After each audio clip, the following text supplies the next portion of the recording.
Салам достор. Бүгүнкү видео Түндүк Корея жөнүндө болмокчу. Бул өлкөнүн лидерлеринин сөзүнө ишенсек, бул жер бейиш. Ал эми бул өлкөдөн качкан жарандардын айтымында тозок. Дүйнөдөгү эң жабык жана табышмактуу мамлекет жөнүндө биз чогулткан фактылардын негизинде бул өлкөдө эмне болуп жатканын айтып беребиз. Түндүк Корея бул акыркы тоталитардык, жабык, толугу менен диктаторлук өлкө болуп саналат. Жарандардын биз билген демократиялык укуктары жок. Өлкөдө бир эле партиясы бар. Түндүк Кореяда шайлоо ар бир 5 жылда бир болот. Бюллетенде бир гана талапкер. Эгер сиз Түндүк Кореяга турист катары баргыңыз келсе, ар кандай уруксаттарга жана документтерге абдан чоң суммадагы акча даярдашыңыз керек. Туристтер белгилүү бир маршрут менен жана белгилүү бир жерлерге гана бара алышат. Анан дагы сөзсүз түрдө жаныңызда сиз сүйлөгөн тилде, мисалы орусча сүйлөй алган гид көзөмөлдөп коштоп жүрөт. Анан дагы сизди көзөмөлдөп жүрчү дагы бир адам коштоп жүрөт. Өз алдынча шаарды кыдыруу мүмкүн эмес. Ар бир туристти КГБнын кызматкери телефонуңузду жана фотоаппаратыңызды текшерип турушат. Балким шаар сүрөттө жаман чыгып калгандыр, же тыюу салынган нерселерди сүрөткө тартып албашы үчүн. Бирок бул өлкөгө баруунун алдында 100 жолу ойлонуп көрүшүңүз керек. 2016-жылы америкалык студент 21 жаштагы Вирджиния Отто Уормбер Түндүк Кореяга январь айында жаңы жылдык тур менен башка туристтер менен кошо келет. Кайра Америкага кетейин деп аткан кезде Түндүк Кореянын күч органдары тарабынан колго түшүрүлөт. Түндүк Кореянын соту Американын жаранын 15 жылга эркинен ажыраткан. Башында өмүр бою эркинен ажыратуу сунушталган. Ал ушунчалык эмне жаман иш кылды деп ойлоп жатсаңыз керек.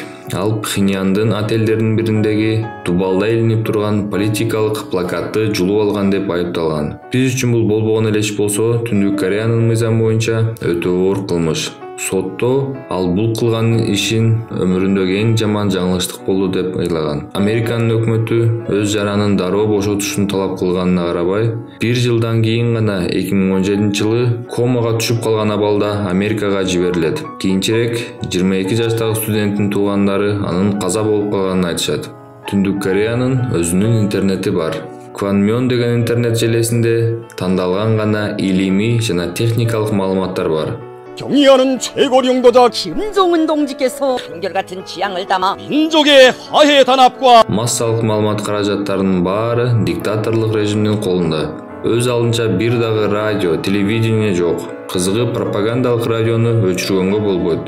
Жөн гана үнүн азайтып койгонго гана уруксат берилет. Аскердик кызмат милдеттүү болуп саналат. 5 жыл армияда же деңиздик аскер флотунда 4 жыл. Калк арасында коомдук кайзин, атып салуулар, көнүмүш көрүнүш. Түндүк Корея басма сөз эркиндиги индексинде 178-орунда турат. Жалпы 179 орундун ичинен. Иш жумасы 6 күнгө созулат. 7-күнү бул волонтерлук күн. Мындайча айтканда субботник.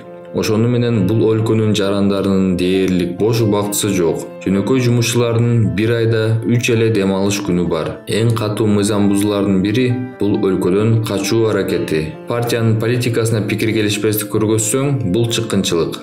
Ал эми башка мамлекеттер кантип жашайт деп кызыккан адам өзүнө өлүм жазасына кол койгонго барабар. Түндүк Кореяда болжол менен азыр 16 концлагерлер бар. Адатта мындай лагерлер тоодо жайгашкан. Темир зым менен курчалган түрмөлөрдө 200 миңдеген адамдар туткунда жашашат. Бул жакта тоталитардык режимге каршы чыккан чыккынчылар, экс-политиктер жана өлкөдөн качуу аракетин жасаган адамдар түшүшөт.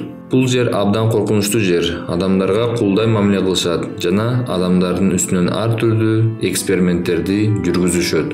Бул жака түшкөн өлүмгө барабар. Өзүнүн эле эмес, туугандарынын тагдырына балта чапканын. КНДРде 3 муун деген жаза бар. Бул деген эгер бирөө бул лагерге жөнөтүлсө, аны менен кошо бүт үй бүлөсүн түрмөгө жөнөтүшөт. Жана дагы кийинки 2 муун бул түрмөлөрдө төрөлүп, өзүнүн жашоосун улантат. Бул факт чын.